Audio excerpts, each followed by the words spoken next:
How do you keep going when the world tells you you're not good enough? Because the truth is, the Beatles, the biggest band in history, was rejected by every label. They were told that they had no chance. Could you imagine? If you've ever been rejected and been hurt by rejection or are feeling like that right now, this story's for you.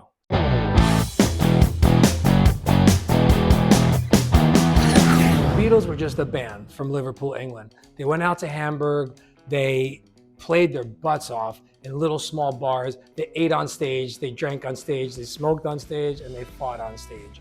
They were basically honing their craft, you know, and they looked more like a biker gang than the mop top Beatles we remember.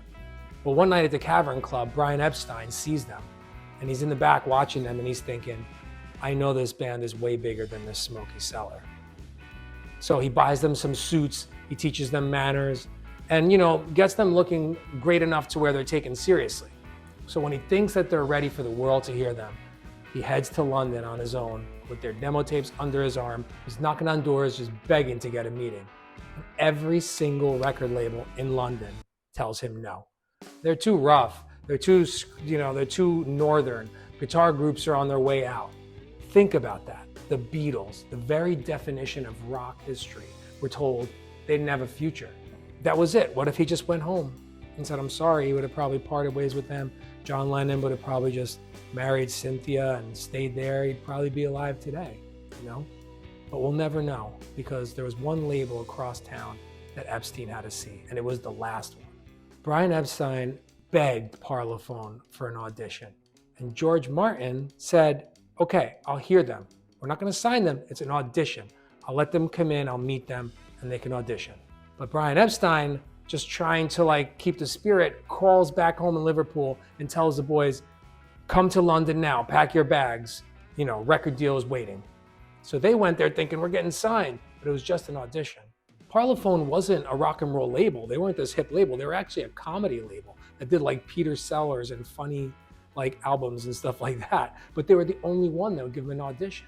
And that's another thing. That's another lesson. Somebody would be like, oh, they're a comedy label. Look at what happened. You know what I mean? From this comedy label. So Beatles get there, and George Martin watches them audition, and he's watching them kind of just be themselves. And it wasn't the music. It wasn't that they were polished and this amazing band, but what he saw was something that he couldn't put his finger on. It was something that he saw their wit, he saw their humor, he saw their energy, their camaraderie. And he thought, I don't know what that is, but whatever it is, it's infectious. So he agreed to a deal with them.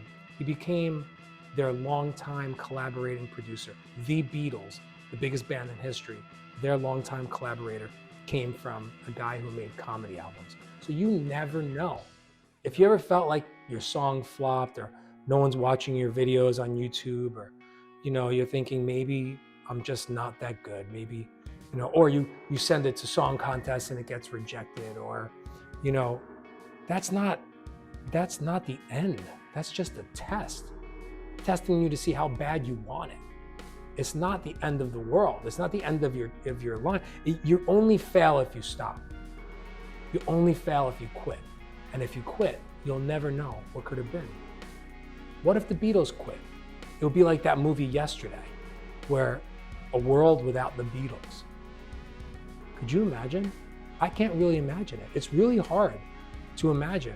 That's what a profound effect, a historical effect that the Beatles had on the world. And they were told no by every single record label. They were rejected by everyone.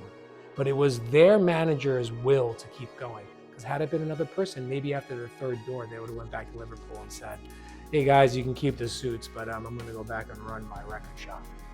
There'd be no Beatles.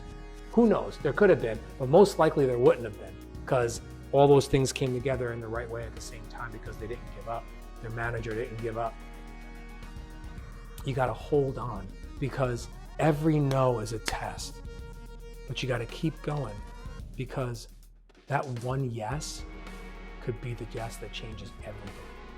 So ignore the naysayers, ignore people that say, oh, you should just give up on that dream. Ignore magazines that reject you. Ignore blogs that reject you. Ignore the people saying, oh, maybe they're not that great. It doesn't matter, it's what you believe, the passion that you have in your heart. It's the music that stands out. If you have that will to keep going, that drive, you're bound to succeed. Maybe along the way, you'll have to change some things, update some things, but failure is just a test and it's a lesson to learn, evolve, and get better. Because one day, if you don't quit, that opportunity will come. That opportunity will come. Will you be prepared? I'm Harley. If you like this video, if you like this channel, play anyway, please subscribe and ring the bell so that you're notified when I put out a new video.